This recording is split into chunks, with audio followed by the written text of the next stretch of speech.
자, 이어서 2부 심층 인터뷰로 넘어가겠습니다. 여러분들이 바로 기다리던 그분이죠. 최용석 선임 매니저 최파고 모시겠습니다. 어서 오세요. 반갑습니다, 앵커님. 안녕하세요. 네, 2주마다 오니까 싫죠? 반갑습니다. 매주 오고 싶으시죠? 아닙니다. 2주 딱 좋습니다. 아, 이거 안 되네. 안 넘어오시네.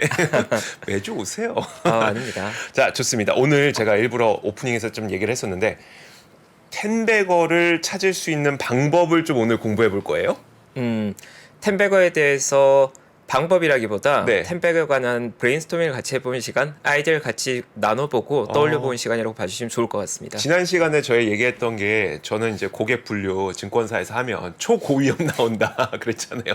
저 같은 사람들이 이거 되게 좋아하거든요. 아, 그렇죠. 이 야수들이 심장을 뛰게 하는 그 단어, 네, 텐베거라는 텐베거. 단어가 있죠. 네, 10배의 꿈, 네, 투자자의 꿈입니다. 와, 텐베거. 아, 책으로 읽었을 땐 되게 쉬울 것 같은데 이게 진짜로 절대 안 되더라고요. 절대. 자, 그렇죠. 한번 이야기 한번 들어볼게요. 네, 제가 오늘 텐베거의 향기라는 제목으로 자료를 준비했는데 네. 이 향기라는 단어를 넣은 이유가 지난주에 제가 넷플릭스로 영화를 보다가 네. 거기에 이제 여인의 향기라는 영화가 올라왔더라고요. 요즘 저도 그거 많이 뜨던데. 네, 93년도에 이제 굉장히 오래된 클래식한 영화인데 네. 제가 알파치노를 또 좋아합니다. 근데 그 여인의 향기란 영화에서 알파치노가 그 극 중에 도나라는 굉장히 아름다운 여인의 네. 그 향기를 간파하면서 함께 탱고를 추는 잊지 못할 씬을 만들어내거든요. 네, 네. 그 투자자에게 있어서는 이 텐베거의 향기를 맡는 게 그런 투자자로서의 아름다운 성과, 잊지 그쵸. 못할 성과를 내는 네. 그런 좀 임팩트가 된다는 점에서 제가 오늘 텐베거의 향기로 텐베거의 향기. 네, 아우, 조금 감성적인 제목을 한번 준비해봤습니다. 되게 마음이 좀 이렇게 마음이 이게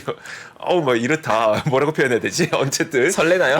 네, 설렘 안고 한번 출발해 보시죠. 네네 출발해 보시죠. 네. 오늘 준비한 자료 같이 봐주시면 텐베거의 향기라는 제목을 지었는데요. 네. 아마도 텐베거란 단어가 익숙하지 않은 분들도 있을 것 같은데 조금 설명드리자면 일반적으로 심루타를 의미하는 단어인데 투자 시장에서는 심루타, 투자자가 어떤 주식에 투자해서 1000%의 수익률을 달성한 걸 텐베거라고 부르고 이제 미국 최고의 펀드 매니저 중에 한 명이었던 피터 린치가 늘 즐겨 썼던 말입니다. 심루타를 찾아야 된다. 그렇죠. 네. 사나이죠. 작게 먹어서 안 되고 심루타를 찾아야 된다. 네. 네. 그래서 제가 텐베거에 대한 아이디어를 좀 떠올려 봤는데 이제 문제가 주식 시장을 의외로 조금 뒤져보고 과거의 차트를 돌려보면 10배 오른 종목은 생각보다 많이 있습니다. 네. 근데 이제 문제는 이 텐베거는 단순히 10배 오른 종목을 의미하는 게 아니라 내가 투자에 참여해서 네. 그걸로 10배 이상의 수익을 내야 되는 거거든요. 그렇죠. 네, 그래서 주가가 10배 오르는 것과 내가 실제로 거기서 10배의 수익을 얻는 건 굉장히 다른 문제라는 걸 우리가 조금 주의해야 되고 저 역시도 증권사에서 지난 한 13년 정도 주식시장에 참여해서 많은 종목을 매매하면서 저도 10배 오르는 종목에 조금 집중 투자했던 경험이 한 3번 정도는 있었습니다. 정말요? 그러면 그 3번 동안 10배를 드셨습니까? 못 드셨습니까? 3번 중에 가장 많이 수익 냈을 때가 한 350%? 아. 그 외의 기회들은 다 한 뭐 30% 한 2번 먹고 나오고 네. 또 한 70%만 먹고 나오고 그러니까 이 10배 오르는 주식을 만나도 네. 거기서 내가 정말 그 추세를 다 끝까지 먹는 건 굉장히 어려운 일이라는 거. 네. 네. 그래서 제가 오늘 고민해 보는 건 사실 10배 오르는 종목에서 우리 10배 수익을 내기 정말 어렵기 때문에 네네. 한 30배 정도 오르는 추세가 있으면 거기서 우리가 한 10배 정도 운 좋게 먹을 수 있는 거거든요. 네네. 그래서 어떠한 섹터에서 그러한 장기적인 성장과 장기적인 추세가 나올 것인가에 관해서 같이 논의해 보고자 하고 제가 생각엔 그렇습니다. 만약 어떤 투자자가 하나의 섹터 혹은 하나의 종목에 투자해서 10배의 수익을 얻기 위해서는 일단 첫 번째로는 그 섹터, 그 투자 대상에 대해서 매우 깊게 이해하고 있어야 되고요. 네. 그래야지 그게 이게 10배짜리인지 아니면 2배짜리인지 알 수 있거든요. 그쵸. 물론 쉬운 일은 아닙니다. 네네. 그리고 더해서 실제로 그 추세를 끝까지 먹으려면 장기 보유는 사실 필수적입니다. 네. 네. 물론 예외적으로 아주 뜨거운 구간에 내가 들어가서 단기간 높은 수익을 낼 수는 있지만 한 번의 추세에 10배 오른 경우는 정말 잘 없거든요. 맞아요. 네. 20배, 30배 오른 종목도 다들 보면 한 3배 오르고 조금 쉬었다가 네. 또 한 3배 오르고 좀 쉬었다가 다시 가서 그렇게 추세가 완성되는 거기 때문에 그러한 구간을 다 견디고 만족스러운 수익을 얻기 위해서는 기본적으로 바이앤 홀딩의 구간이 어느 정도 필요하다라고 저는 보고 그래 하워드 막스 같은 인물도 이야기하는 게 투자에서 중요한 것들이 사람들은 타이밍이라고 생각하지만 실제로는 타임, 보유 기간이 굉장히 중요하다는 표현을 많이 쓰는 거죠. 네. 그래서 제가 오늘 텐베거의 아이디어, 우리를 설레게 한 투자의 꿈에 접근하는 방식은 네. 과거의 대략 30년의 기간 동안 어떠한 곳에서 우리가 텐베거의 기회를 만날 수 있었고 그렇다면 그러한 경험들을 봤을 때 현재 우리가 바라볼 수 있는 텐베거의 기회는 어디에 있을까에 대한 아이디어를 좀 떠올려보는 시간입니다. 알겠습니다. 첫 번째 사례부터 그럼 한번 볼까요? 첫 번째 사례. 네. 사람들이 이럴 것 같습니다. 이 텐베거 꿈이라고 하니까 네. 매우 뭔가 예외적이고 남들은 모르는 것에서 그런 기회가 만들어질 것 같지만 사실 투자 역사를 보면 정반대로 전 세계 사람들이 모두가 다 아는 이벤트에서 그러한 많은 기회들이 만들어졌거든요. 네. 실제로 한번 보시면 첫 번째 케이스는 1990년대에 나왔던 윈도우즈 95입니다. 저도 이제 명확히 기억하지만 제가 초등학교 들어갔을 때면 윈도우 9를 대한민국에 다 쓰고 있을 때였거든요. 맞아요. 네. 96년도, 97년도에 윈도우 9가 다 보급되어 있었고 그때 그게 마이크로소프트라는 회사의 제품인 걸 모두 다 알고 있었거든요. 네. 그런데 만약 그때 우리가 마이크로소프트에 투자할 수 있었다면 네. 지금까지 보였을 때 누적 수익률은 대략 4,500% 정도 됩니다. 그래서 1995년도에 나왔던 우리가 모두 다 알만한 네. 그 당시에 매우 중요한 역사적 사건을 우리가 주목했고 투자로 연결했다면 네. 45배 거기에서 우리가 적어도 한 몇십 퍼센트 혹은 운이 좋다면 몇백 퍼센트 수익은 얻을 수 있지 않았을까. 그러니까요. 네, 그러니까 우리가 모두 다 아는 역사적 사건들이 알고 보면 투자 기회로도 연결된다는 게 굉장히 중요한 포인트가 될 거고요. 95년에 난 뭐 하고 있었지? 최파고님은 95년에 뭐 하고 계셨어요? 초등학교에서 열심히 공부하고 있었죠. 네. 그쵸. 네. 그리고 이러한 역사적 사건이 10년에 한 번 정도 전 있었던 것 같은데 네. 2000년대로 넘어가 보면 또 재미있는 게 2007년도에 최초의 스마트폰인 아이폰 1세대가 이제 나왔었죠. 네. 저도 기억하는 게 2008년도에 이제 군대 갔다 와서 대학교 복학을 했었는데 네. 그 복학해서 제가 아이폰을 샀었거든요. 와우. 내가 아이폰이 아니라 그때 애플을 샀었어야 되는데 그걸 못했던 거죠. 근데 그때는 지금 알고 있는 거를 알지 못했으니까. 네네. 네. 지금 알고 있는 것들을 그때도 알았더라면. 알았더라면. 네. 만약 내가 애플에 그때 투자할 수 있었다면 현재의 누적 수익률은 대략 한 5,100% 정도 됩니다. 이게 2007년 기준인 거죠? 그 전에 애플 다 제외하고도. 맞습니다. 그것까지 따지면 제가 더 눈여겨 보는 커지니까. 건 애플을 아무도 모를 때, 마이크로소프트를 아무도 모를 때를 말하는 게 아니라 네. 그들의 운명을 바꿀 만한 제품이 나왔을 때 시점으로 말씀드리는 거고 애플이 창업하자마자 투자했으면 아마 몇십만 %가 나왔겠죠. 그쵸. 근데 네. 지금 그거 말씀드리는 건 제외하더라도.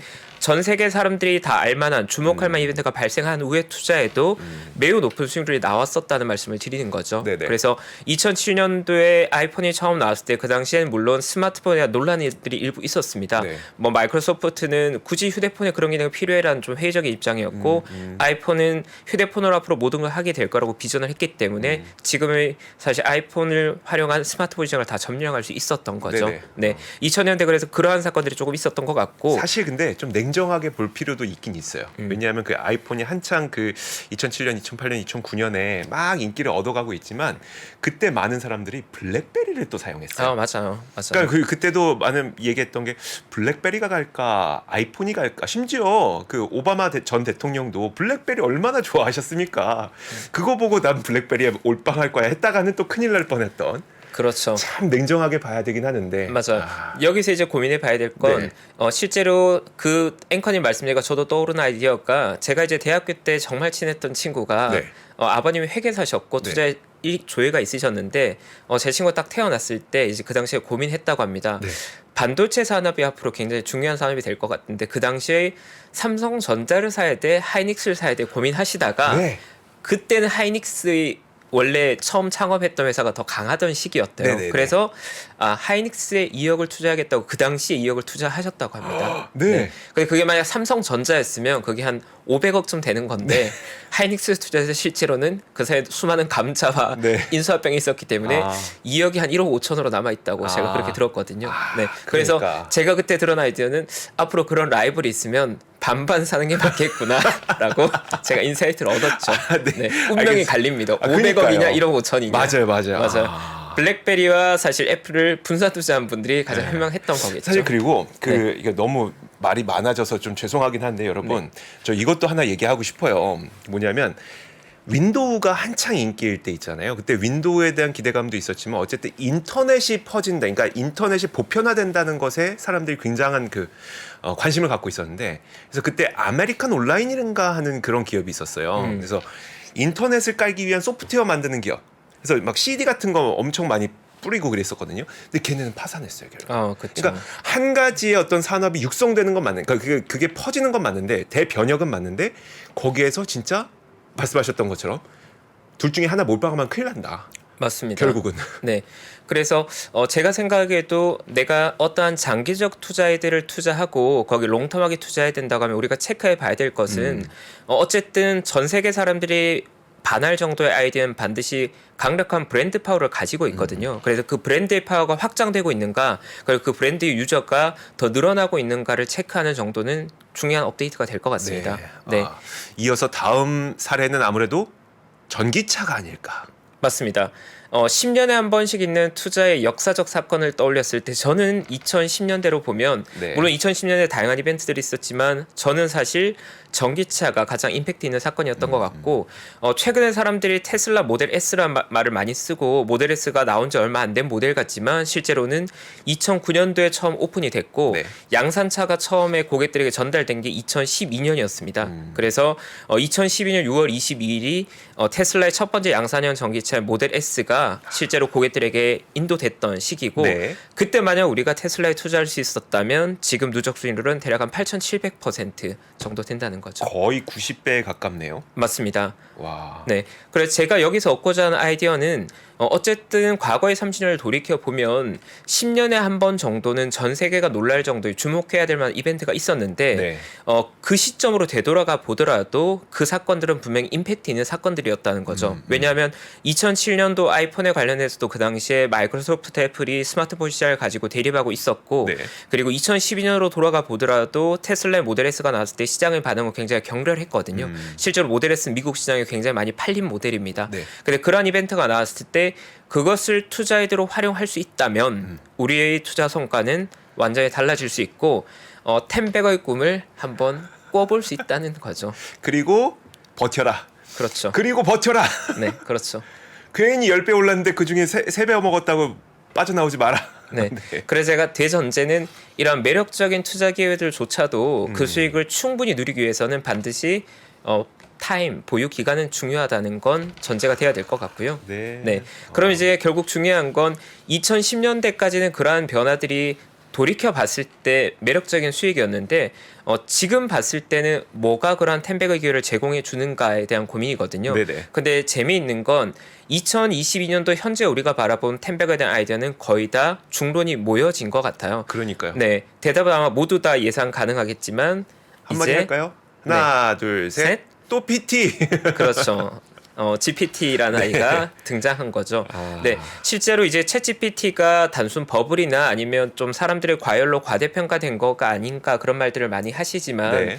제가 느끼기에는 과거에도 많은 뭐 3D 프린터나 여러 가지 새로운 트렌드나 산업들이 시장의 기대를 모았다가도 실망스러운 적이 많았었지만 맞아요. 챗 GPT는 다르게 봐야 되는 게 맞는 것 같아요. 개인적으로 최근 사실 엔비디아의 CEO나 뭐 레이 달리오나 전 세계 구루라고 할 만한 모든 대부분의 인물들이 챗 GPT 가 중요한 변화라는 것에 대한 거의 대부분 다 동의를 하고 있고 네. 우리가 고민해야 될 건 이 챗 GPT가 짧게 끝난 테마성이냐 아니면 뭐 정말 변화가 있는가에 대한 고민하기보다는 네. 빨리 우리가 이해도를 더 높여가고 그 이해도를 통해서 투자에드로 실행에 옮기는 걸 하는 게 우리가 네. 지금 해야 될 집중 아이디어인 것 같고요.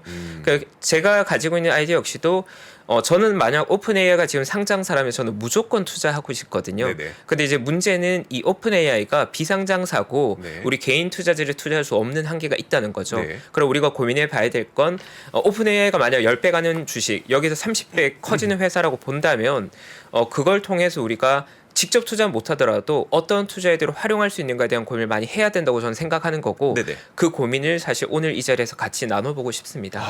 네.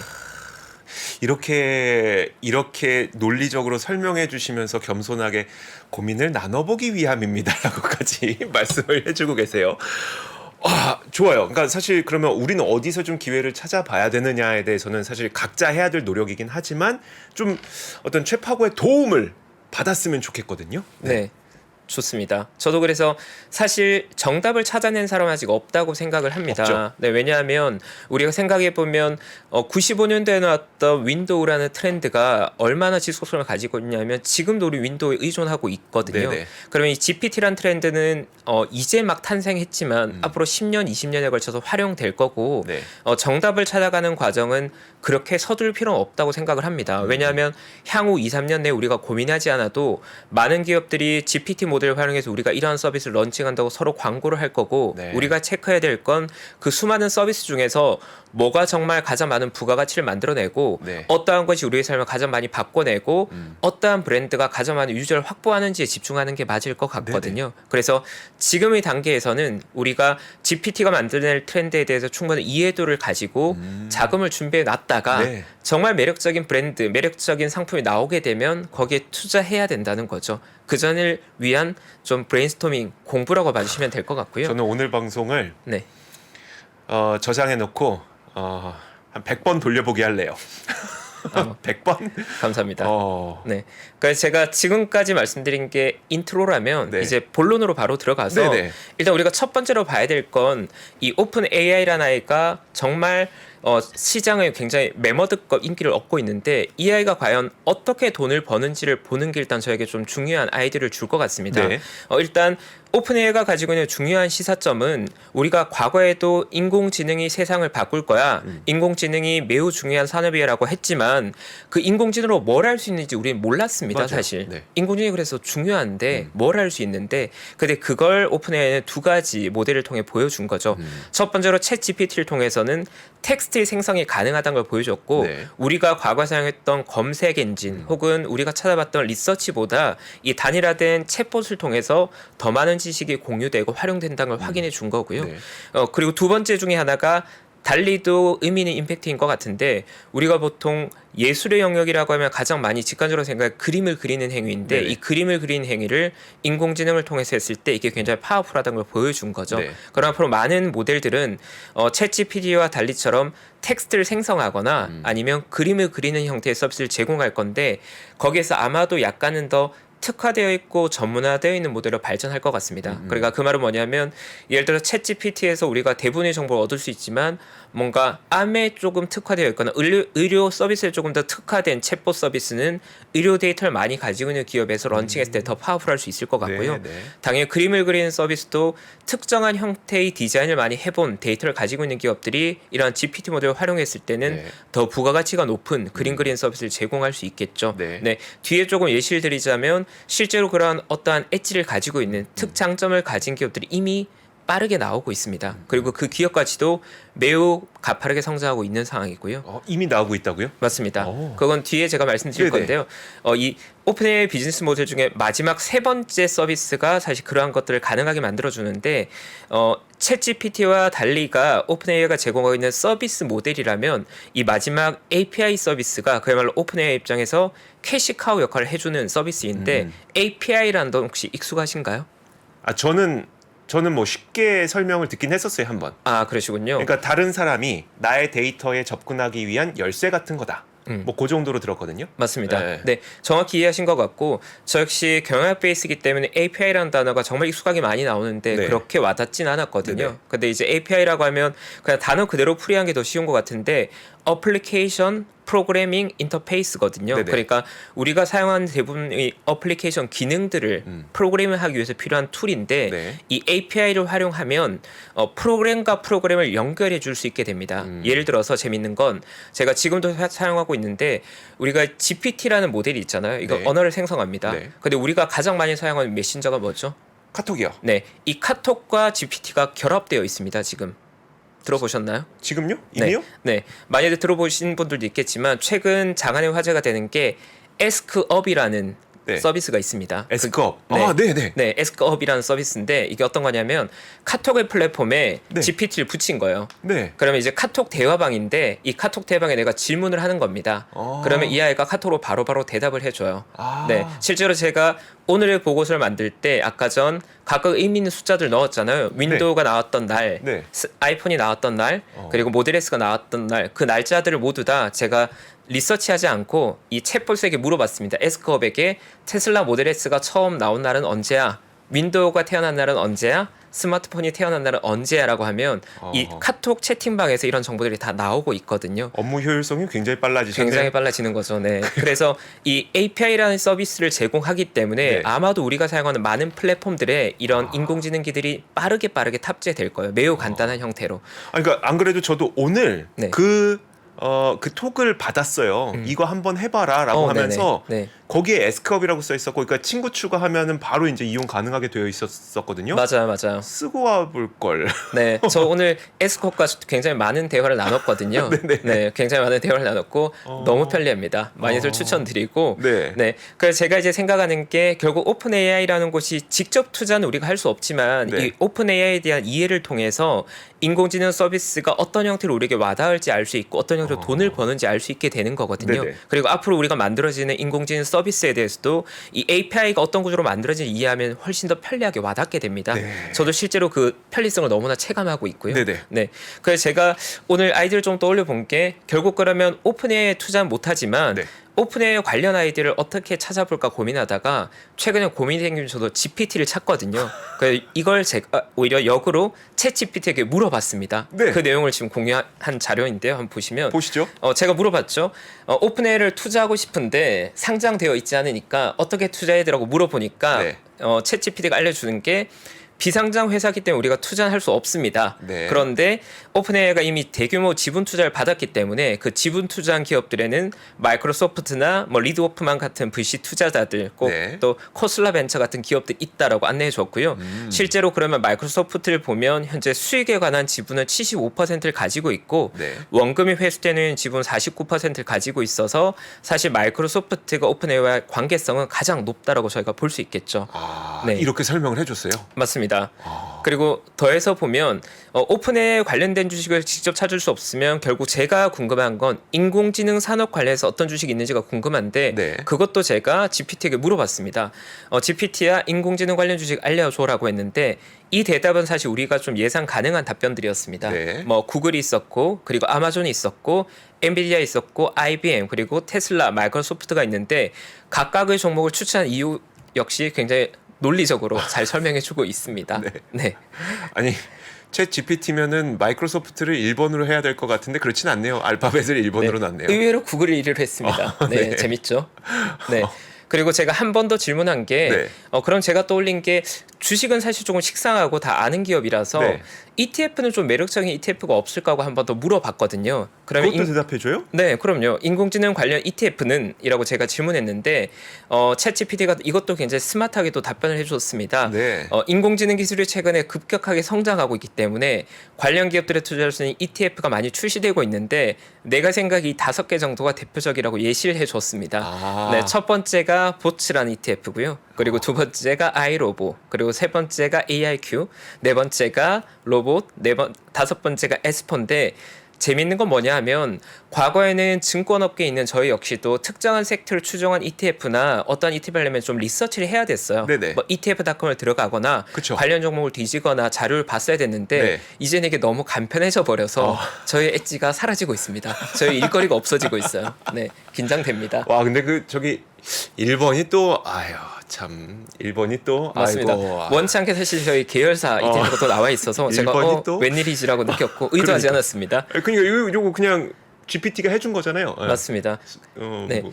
그리고 제가 약간 투자를 떠올린 게 만약 인공지능 관련 기업에 투자하는 ETF가 여러 가지 있으면 네. 그 ETF들이 교집합 내에서 매력적인 기업들이 있지 않을까라고 생각하고 그것도 제가 약간 리서치를 해봤는데 네네. 약간 아쉽게도 여전히 이런 AI ETF들 대부분이 로봇과 AI가 좀 혼재되어 있고 맞아요. 네, 맞아요. 그리고 인공지능 기업으로는 아직까지는 시장을 대표할 만한 기업이 만들어지지 않았다는 생각을 조금 받게 돼서 네. 이러한 방식으로 리서치를 해가되 아직까지는 대표할 만한 인공지능 기업이 뭐다라고 정의하기는 현실적으로 아직 어려운 것 같습니다. 네. 사실 그 우리가 아이폰 때도 떠올려 보면 아이폰 직전에 제가 어떤 폰을 썼냐면요. LG에서 나온 폰이었었는데 인터넷이 가능한 터치폰이었었어요. 근데 그거는 이제 뭐 우리 정전식이라고 하나요? 요즘엔 터치하는 것도 정전식이라고 해서 그냥 터치만 하면 되는데 그건 감압식이라고 해서 실제 눌러야 되는 그런 거였었고 인터넷도 됐는데 근데 결국 하고 싶은 말은 이거죠. 그걸 얼마나 편하게 사용할 수 있게 만들었느냐. 저 분명히 인터넷 가능했고 음. 이게 터치도 다 됐는데 모양은 비슷해요. 근데 무엇을 얼마나 편하게 만들었느냐에 따라서 사람들의 니즈가 완전히 그쪽으로 쏠려버렸던 경험이 있기 때문에 그렇죠. GPT도 마찬가지일 것 같아요. 아직 아무도 모르지만 맞습니다. 이것을 누가 사람들이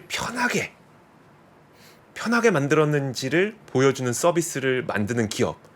나 말도 헷갈리네. 아무튼 그런 기업이 나오기 전까지는 우리는 좀 리서치를 해야 되는 기간인 거네요. 맞습니다.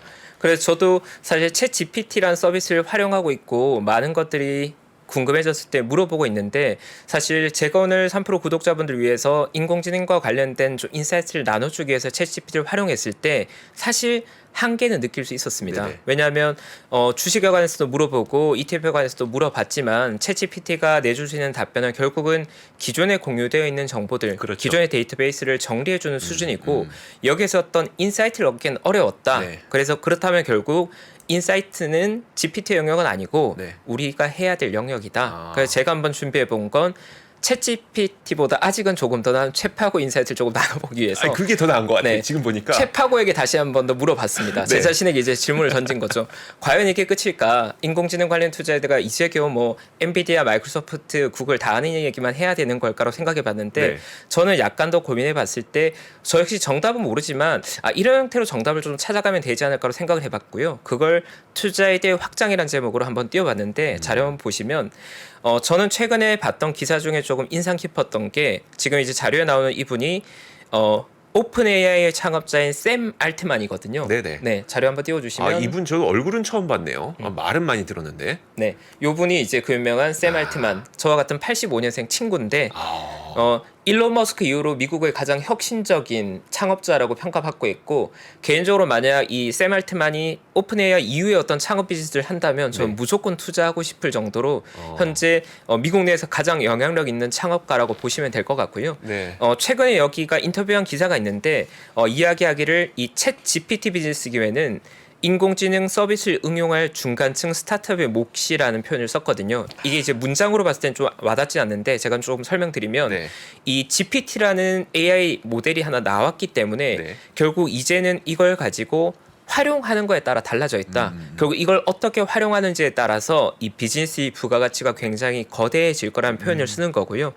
뒷장에 조금 부연하자면 결국 챗 GPT가 우리에게 보여준 건 인공지능 모델이 나왔는데 이걸 통해서 우리가 만나게 되는 범용 서비스가 네. 어떤 것들이 나올 거에 대한 힌트를 줬던 거고 앞으로 나올 우리가 생각하는 매력적인 인공지능 기업은 뭔가 GPT의 라이벌을 만들어냈다, 뭐 어떤 대규모 모델이 만들어졌다는 형태보다는 GPT를 활용해서 얘네가 이런 서비스를 제공해 주더라라는 형태로 저희가 만나게 될 가능성이 굉장히 높습니다. 네, 거기에서 이제 예시를 드는 게 최근에 미국의 굉장히 핫한 아이 중에 하나가 이 제스퍼라는 아이가 있습니다.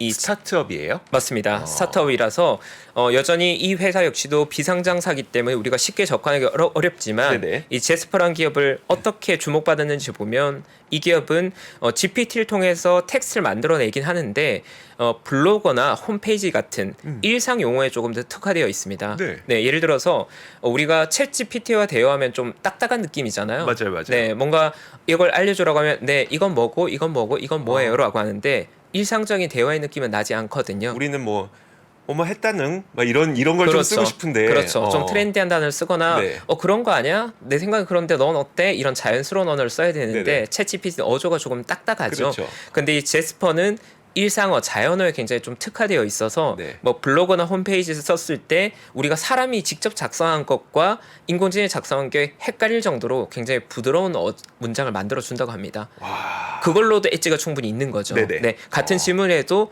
부드럽게 대답해 주는 거죠. 그쵸. 뭐 한 30대의 뭐 친절한 뭐 여성의 문체라든가 네네. 아니면 뭔가 좀 감성적인 문체라든가 아니면 좀 10대 소녀의 감성의 문체들을 만들어내는 게 이 제스퍼에선 가능한 거고 실제로 이 제스퍼 AI란 텍스트 모델을 2021년도에 런칭했는데 네. 런칭한 지 얼마 안 됐는데 런칭하고 1년 만에 기업 가치가 거의 2조로 평가받고 있습니다. 네, 그래서 보통 이제 스타트업들이 첫 번째 시드 투자 받을 때 라운딩 A, 네. 라운딩 B, 라운딩 C 이런 표현을 쓰는데 라운딩 A 투자를 받을 때 이미 2조로 평가받은 거니까 굉장히 주목받고 있는 거고요. 네. 아마도 이런 제스퍼와 같은 기존의 GPT 모델을 조금 더 특화시킨 모델들이 많이 나오게 될 건데 우리는 아마 이러한 유형들의 기업들에서 기회를 많이 찾아야 될 거로 저는 생각을 합니다. 네. 그리고 주목해야 될 건 기존의 상장사들 중에서도 네. 데이터를 가지고 있는 기업들은 이 GPT 모델을 결합해서 새로운 서비스를 런칭할 수 있거든요. 네네. 그러니까 그러한 형태의 서비스가 나오면 기존의 상장사나 기존의 거대한 기업들 입장에서도 중요한 성장 모델이 될 수 있다라고 보면 될 것 같습니다. 네. 재밌는 내용이죠. 멋있다. 네. 멋있네요. 항상 근데 이럴 때마다 아쉬운 게 이렇게 제스퍼 AI 같은 정말 혁신적이고 뭔가 해낼 것 같은 이런 애들은 항상 비상장이에요. 그렇죠. 벤처 투자자들만 잘 먹고 잘 사는 거. 네. 그래서 네. 저도 제스퍼가 정말 매력적인데 내가 정말 투자하려고 했을 때 여기 투자할 수 없잖아라는 한계가 있었고 맞아요. 그래서 한 번 더 제가 아이디를 디벨롭해 본 게 그럼 네네. 조금 더 쉽게 접근해서 우리가 네. 우리가 접근할 수 있는 방식 중에 하나가 네. 저는 이제 이런 아이디가 떠오른 게 우리가 알고 있는 미국의 빅테크 혹은 우리가 만들었던 위대한 투자 기업들 보면 거기 라이벌들이 꼭 네. 중국 시장에 하나씩 있었거든요. 네네. 네, 그래서 새로운 산업과 새로운 주인공이 될 만한 스타 기업들이 탄생하면 그걸 패스트 팔로우로 따라가는 중국의 라이벌들이 만들어지거든요. 네. 그 거기에서 좀 투자를 좀 찾을 수 있을 것 같았고, 그래서 예를 들어서 자료를 한번 보시면 우리가 검색 엔진 시장이 커졌을 때 구글도 있지만 네. 바이두 역시도 훌륭한 투자처였거든요. 네. 그리고 마찬가지로 아마존이 만들어지고 나서 알리바바가 만들어졌지만 알리바바도 훌륭한 투자처였습니다. 마찬가지로 페이스북보다 바이트댄스 더 핫한 기업이 됐죠. 네. 왜 이게 가능하냐 하면 저도 경영학도지만 경영학에서 많이 얘기해 퍼스트 무버는 많은 저항을 받으면서 갑니다. 네. 새로운 길을 만들어야 돼요. 네. 비용도 많이 들고 실패도 많이 합니다. 근데 패스트 팔로워는 기존의 성공 전략을 모방해서 더 빠르게 치고 나가거든요. 네네. 그리고 중국은 15억 명이라는 유저가 있습니다. 네. 그리고 또 정책의 지원들이 있죠. 네. 그러니까 사실 경영학적으로 봤을 때 패스트 팔로워 전략은 중국이 가장 잘 쓰는 전략이고 분명히 인공지능도 중국이 뭔가 서비스로. 그렇죠.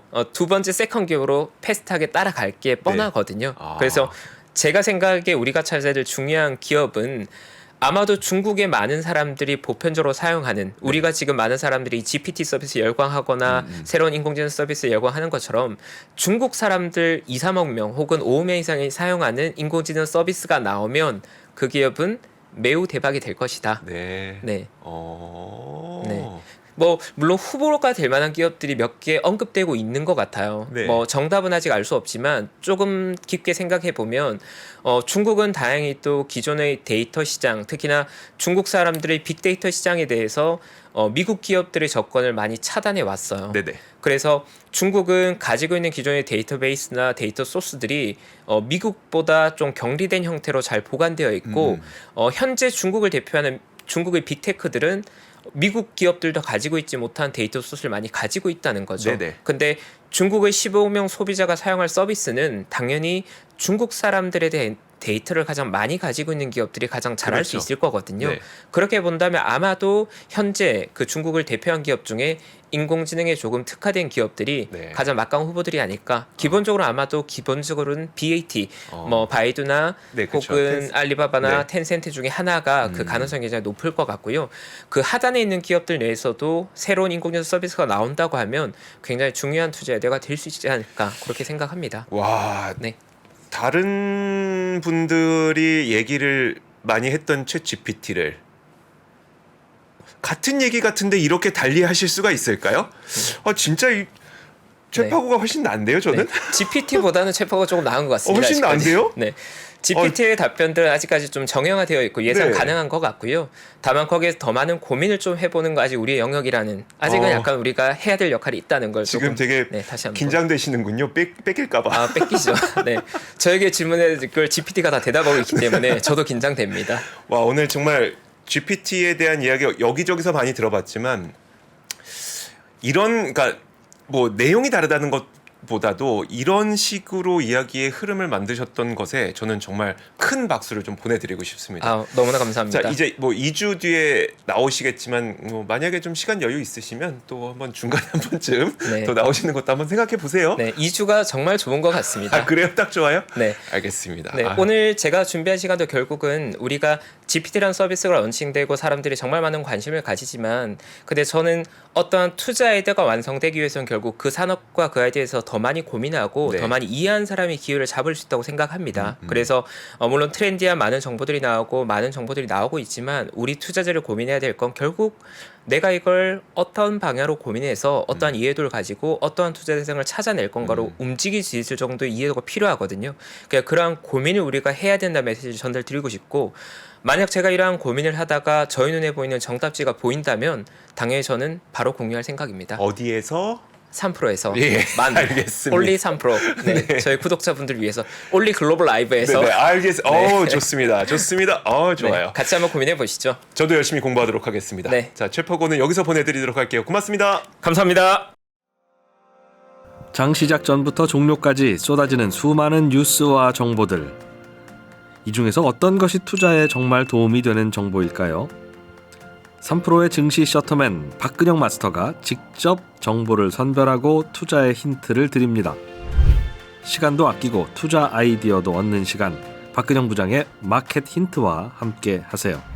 자세한 사항은 3프로 TV 앱과 홈페이지를 확인하세요.